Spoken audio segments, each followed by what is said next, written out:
చంద్రబాబు మీద positive already ఉంది అని నమ్ముతున్నారు.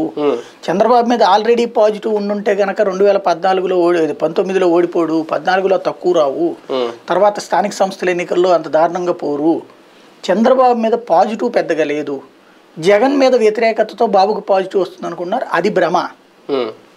ఇక్కడ కావాల్సినటువంటిది బాబుకి పాజిటివ్ అన్నటువంటిది అతి ప్రచారం చేయకూడదు. అతి ప్రచారం బాబు దేవుడు, బాబుని చూస్తే అదేదో వధుని చూశాను బొమ్మ ఎవరో పెట్టారు, వాళ్ళిద్దరు పూజ చేసుకుంటున్నారు, ఇది శ్రీరాముడు సీతలాగా ఉన్నారు అంటే ఈ చండాలంగా ఉంటాయి ఆ పోలికలు. అది మాట్లాడేటటువంటి సందర్భంలో మనం సామాన్యుడి భాషకు అనుగుణంగా మాట్లాడుతూ ఏదో బీభత్సమైన స్టెప్లు వేయకూడదు. ఇది జనం ఒక లేబర్ని ట్రీట్ చేసేటప్పుడు ఇక్కడ 3 రకాల ఓటర్ ఉన్నాడు.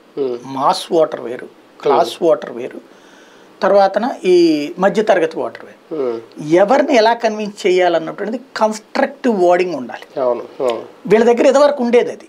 ఇప్పుడు మిస్ అయింది ఏంటంటే ఏదో ఒక సెక్షన్నే పట్టుకుని తిరుగుతున్నారు. ఇప్పుడు ఇవాళ వీళ్ళు మాట్లాడుతున్న భాష అంతా కూడా above middle class pro Telugu Desam supporters voice, below middle క్లాస్లో అంటే ఒరిజినల్ మిడిల్ క్లాస్కి సంబంధించి కొంత వీళ్ళు అసంతృప్తిని రగిలించగలిగారు, కానీ లేబర్ని సాటిస్ఫై చేయలేకపోతున్నారు, టోటల్ మిడిల్ క్లాస్ని కన్విన్స్ చేయలేకపోతున్నారు. అసలు ఆ వర్గాలు ఎవరైతే వీళ్ళని నమ్ముతున్నారో ఆ వర్గాలకు సంబంధించినటువంటి క్లారిటీతో కూడినటువంటి ప్రణాళిక ఏముంది వీళ్ళ దగ్గర. అట్లాగే లేబర్ని కన్స్ట్రక్టివ్గా తీసుకురావడానికి 6 పథకాలు చెప్పేస్తే అయిపోతుంది అనుకుంటున్నారు. అది కాదు, వాళ్ళకు ఒక అపనమ్మకాలు ఉన్నాయి, అవి పరిష్కరించుకునే పని ఏం చేస్తున్నారు. ఇప్పుడు ఫర్ ఎగ్జాంపుల్ ఒక